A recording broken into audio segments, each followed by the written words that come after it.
Olá, bem-vindos a mais uma conversa aqui no canal do Professor Odiel. Hoje a gente vai mergulhar juntos no material da Secretaria de Educação do Estado de São Paulo. Isso aí. Vamos focar na aula 5 de Educação Financeira para os anos finais do ensino fundamental. O título é bem direto, Organizando um Orçamento, parte 2. Perfeito. E a nossa missão aqui é aquela de sempre, destrinchar o material, dar umas ideias, um guia prático para professores e alunos também. Exatamente. E olha, organizar um orçamento é uma habilidade para a vida, né? Essencial. Com certeza. E o interessante é que o material já começa assim com um impacto. Ele cita uma pesquisa da CNDL, sabe, a Confederação Nacional de Dirigentes Lojistas, e do SPC Brasil. Ah, sei. Pesquisa é importante. Muito. E ela mostra uma coisa curiosa. 52% dos brasileiros até tentam controlar as finanças, o que é bom. Metade, mais ou menos. Mas só 33%, um terço, realmente planeja um mês com antecedência, organiza mesmo, sabe? Nossa, só um terço. Isso já mostra o tamanho do desafio, né? E a importância da aula. Totalmente, acende um alerta. Então, só para confirmar e deixar tudo bem claro para o pessoal, nossa análise hoje é sobre a aula 5, Organizando um Orçamento, parte 2. Educação Financeira, anos finais do Fundamental. Isso mesmo, aula 5, parte 2. Certo. Então vamos lá, vamos entender quais são os objetivos dessa aula, o que se espera que os alunos aprendam. Pelo que vi no material, a ideia é que eles consigam, primeiro, organizar um orçamento, mas usando cenários fictícios como base. Segundo, que eles tomem decisões práticas, tipo ajustar esse orçamento para a realidade daqueles cenários. Fazer escolhas. E terceiro, consolidar a estrutura do orçamento. Revisar o que decidiram, mas com critérios, com lógica. Basicamente é um ciclo: aprender, fazer, ajustar. E o que eu acho fantástico aí é justamente essa abordagem do aprender fazendo. Não é só ficar na teoria, Receita-despesa. Pois vê. A simulação das situações, mesmo sendo fictícias, obriga o aluno a pensar de verdade, pensar criticamente, ponderar as trocas, tomar decisões financeiras concretas. É quase um treino para a vida adulta, Exato, mas num ambiente seguro, controlado, onde errar faz parte do aprendizado. E para os professores que acompanham a gente, sempre tem aquela pergunta: e a BNCC? Como essa aula se conecta com a base? Boa. O material de apoio ao professor, lá no slide 2, indica que essa aula trabalha uma habilidade específica, a EF8MA27. Isso, EF8MA27. E essa habilidade é bem interessante. Ela fala sobre planejar e executar pesquisa amostral, escolher técnicas de amostragem e também elaborar relatórios com gráficos adequados para representar dados, analisar medidas tipo média, mediana, moda, sabe? As medidas de tendência central. E amplitude também. Peraí, pesquisa amostral. Estatística. A aula é sobre orçamento familiar. Confesso que, a ligação não me pareceu óbvia de cara. Como é que conecta? É uma ótima pergunta, porque força a gente a olhar mais fundo para as competências que estão por baixo. Realmente, não é uma pesquisa amostral clássica, no sentido de ir lá e coletar dados de uma população. Certo. Mas a atividade principal da aula exige habilidades muito, muito próximas. Os alunos precisam coletar dados, que vêm dos cenários fictícios, organizar esses dados de forma sistemática. O material até sugere usar tabelas.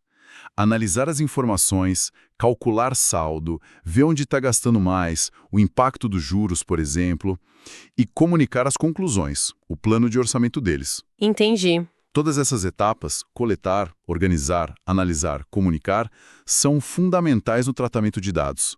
E isso é o coração da F08MA27. Ah, agora clareou. Então, o foco não é na amostra populacional, mas sim no processo de lidar com a informação financeira como se fossem dados de uma pesquisa. Exatamente. É a lógica do tratamento de dados aplicado a um contexto financeiro. E tem mais. O material de apoio sugere incentivar o uso de tabelas e gráficos. Ah, sim. Imagina se os alunos criam um gráfico de pizza, por exemplo, mostrando para onde vai o dinheiro no orçamento deles. Aí eles estão aplicando diretamente a parte de representação e interpretação de dados da BNCC. O orçamento vira um conjunto de dados para gerenciar e visualizar. Faz todo sentido. Uma conexão bem mais profunda do que parecia. Ótimo! Então, vamos mergulhar em como o material digital estrutura essa experiência. Pelo que entendi, o roteiro da aula depende bastante dos slides, né? Quais são os principais? Isso, os slides guiam bem.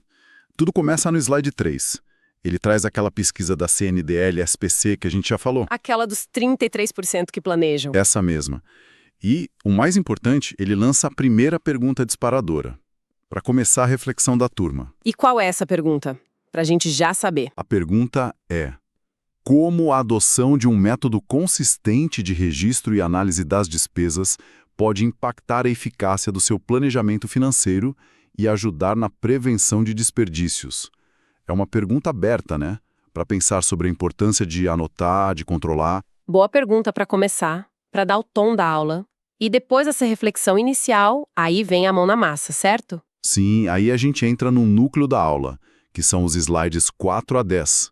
A proposta aqui é bem legal. Dividir a turma em grupos como se os alunos fossem consultores financeiros por um dia. Consultores financeiros, gostei. Que abordagem bacana. É legal, né? E cada grupo recebe um cenário diferente para analisar. Tem a família Silva, que é o cenário A, a família Pereira no B, Souza no C, Oliveira no D, e um casal, João e Marcela, no cenário E. E esses cenários são parecidos ou tem diferenças importantes entre eles? Totalmente diferentes. E aí que está a graça, a riqueza da atividade. Cada um tem suas particularidades, seus desafios. Ah, é? Sim, todos eles detalham as receitas que já entraram e as despesas que já aconteceram na primeira metade do mês, e dão faixas de valor para as despesas futuras. Até aí parecido, mas as diferenças são o ponto-chave. Que tipo de diferenças, por exemplo? Pode dar uma ideia? Claro, o cenário A, da família Silva, talvez seja o mais direto, mas o B, da família Pereira, já complica um pouco. Tem um financiamento pago com atraso. Aí os alunos precisam calcular multa e juros compostos. Uma coisa bem da vida real, né? E essa família ainda tem uma renda extra para considerar. Entendi. E os outros? Entra por semana. Tem que calcular o total do mês, já muda a forma de pensar. O D, Oliveira, também tem atraso, mas é no aluguel, com uma taxa fixa. E o E, do João e Marcela, lida com juros em contas básicas. Água, luz, internet, pagas fora do prazo. Puxa vida!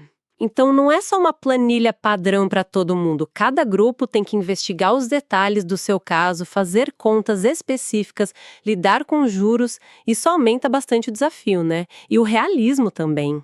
Sem dúvida, é exatamente esse o objetivo. Não é só listar padaria R$50. É calcular o impacto real de um atraso. É pensar como encaixar uma renda extra no planejamento. E depois, o principal, decidir como usar o dinheiro que sobrou para as despesas que ainda vão vir. Alimentação, transporte, lazer, essas coisas. Mas tem que respeitar as faixas que o material sugere e, claro, o total não pode estourar o orçamento. É um quebra-cabeça financeiro mesmo, com consequências ali no cenário. Exato. E depois de apresentar esses cenários desafiadores, como é que o material ajuda os alunos a organizar isso tudo? A colocar a mão na massa de verdade? Aí que entram os slides 11 e 12. O slide 11 é tipo um roteiro, um passo a passo para os grupos. Ele diz: entendam o cenário, identifiquem e separem o que é receita e o que é despesa já ocorrida, pensem nos gastos essenciais que ainda faltam no mês. Aqueles que às vezes nem estão escritos lá, né? Exatamente, uma conta de celular, um remédio, coisas que podem não estar explícitas.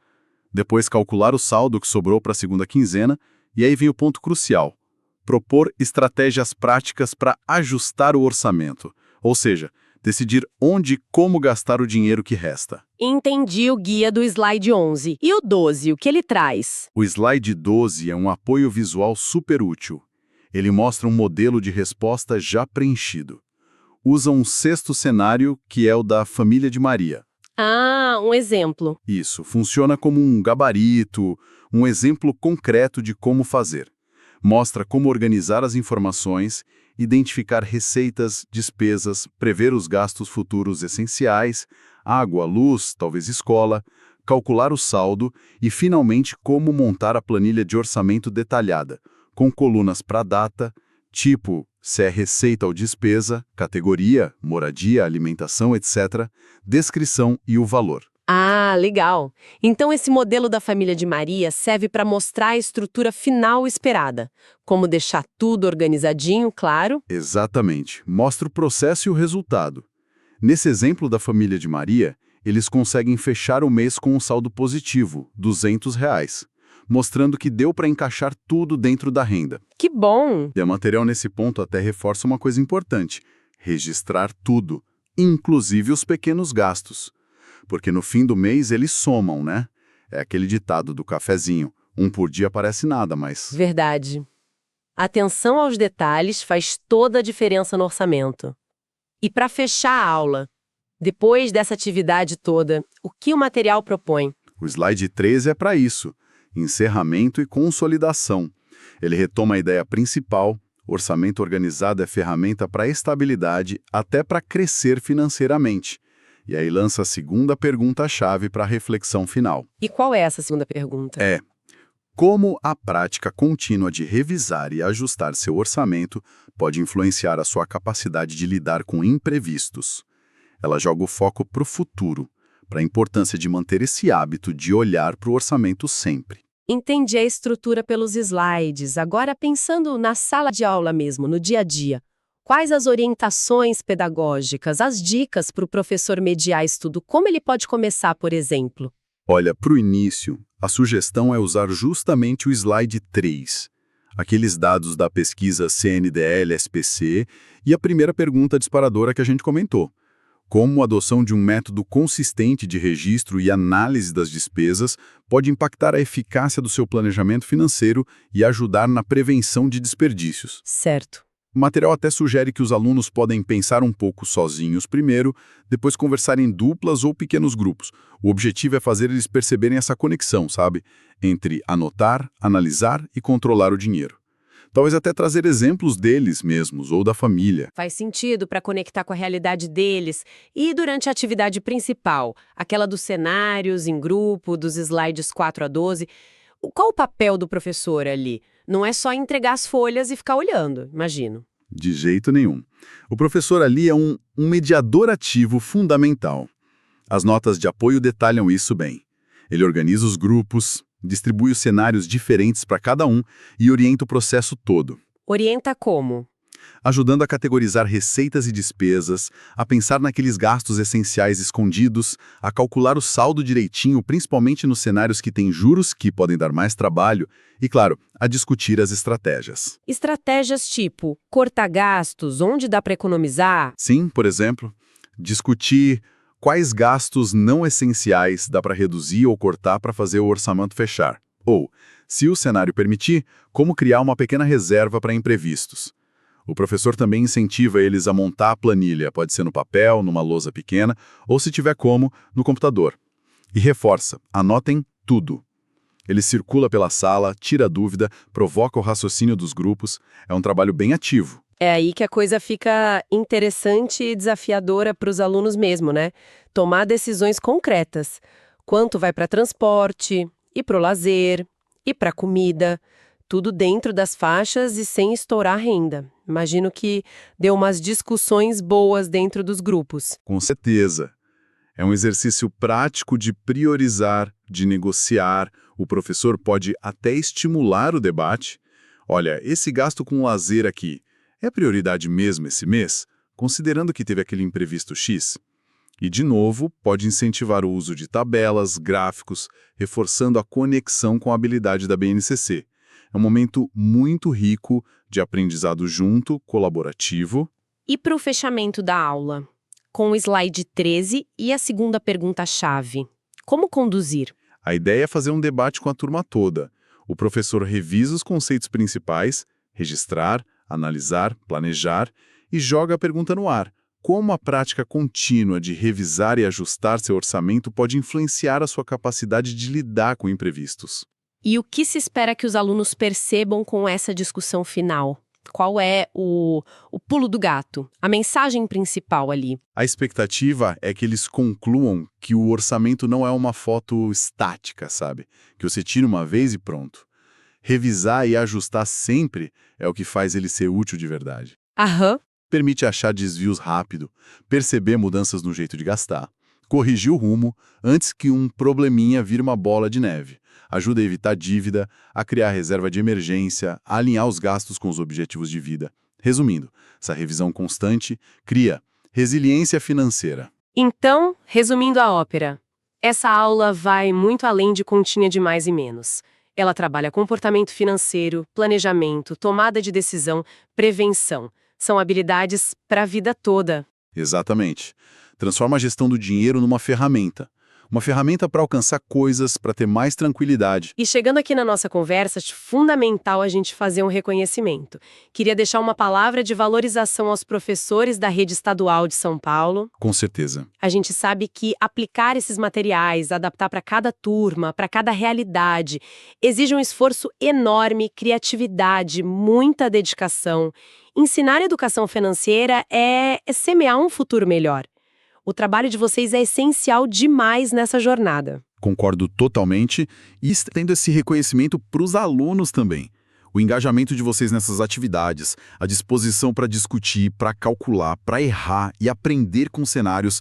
Gente, isso é um investimento gigante que vocês estão fazendo em vocês mesmos. É verdade. Levar a sério esse aprendizado sobre dinheiro desde cedo, olha, pode mudar a vida lá na frente. Continuem curiosos, perguntando, buscando entender. Recapitulando rapidinho os pontos altos, então. A aula 5, Organizando um Orçamento, parte 2, traz uma abordagem muito prática, muito relevante para a gestão financeira, usa cenários realistas e variados que forçam o cálculo, a análise, a decisão. Isso. É uma ferramenta poderosa para desenvolver não só o conhecimento, mas os hábitos financeiros saudáveis. Lembra aquele dado do começo? Só 33% dos brasileiros que controlam as finanças de fato planejam um mês. Aulas como esta são um passo super importante para a gente tentar mudar essa realidade nas próximas gerações. Exato. E para a gente não perder aquele gancho da habilidade da BNCC, a F8MA27, sobre visualização de dados, fica aqui uma reflexão final, talvez até uma sugestão extra para os professores mais animados. Além da tabela, que já é ótimo, como será que a criação de gráficos simples poderia mudar a relação dos alunos com o próprio orçamento? Como assim? Que tipo de gráfico? Acha que faria diferença? Imagina, por exemplo, cada grupo criando um gráfico de pizza simples, mostrando a distribuição das despesas que eles planejaram ali no cenário deles.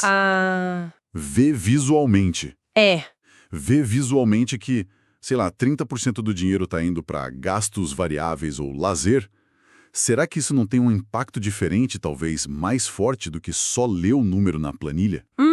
Será que essa visualização não poderia, intensificar a percepção sobre para onde o dinheiro está indo e fortalecer a conexão entre o gasto do dia a dia e os objetivos maiores de longo prazo? Nossa, que provocação excelente. Ver o todo de forma gráfica. Pode mesmo acender uma luz diferente, né? Fica a ideia aí para quem quiser explorar mais. Muito bom. Bom, esperamos que essa nossa análise detalhada da aula 5 tenha sido útil, que tenha inspirado professores e alunos. Se este conteúdo ajudou de alguma forma, não esquece de curtir, seguir o canal e compartilhar com os colegas, com os amigos que também podem se interessar. Isso aí, compartilhem. Nós do canal do Professor Udiel agradecemos e até a próxima aula.